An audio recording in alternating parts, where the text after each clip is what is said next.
पवार यांनी सुद्धा लीलावती हॉस्पिटलमध्ये जाऊन बाळासाहेबांची भेट घेतली। जवळपास 1 तास या दोन्ही नेत्यांनी गप्पा मारल्या। बाळासाहेब ठाकरेंची प्रकृती उत्तम आहे असं शरद पवारांनीही सांगितलंय।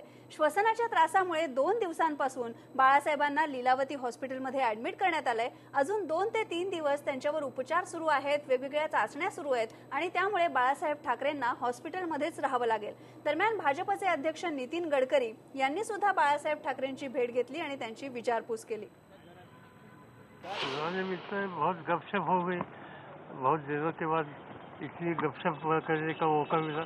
तबीयत अच्छी है और वो ये संकट से अच्छी तरह से बाहर आई, इसमें कोई दो राय नहीं है।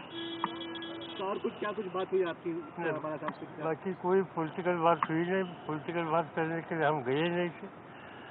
संगीत के बारे में बात हो गई, महाराष्ट्र की पूरी हिस्ट्री के बारे में बात हो गई, 1-2 अच्छे किताबों के बारे में बात हो गई।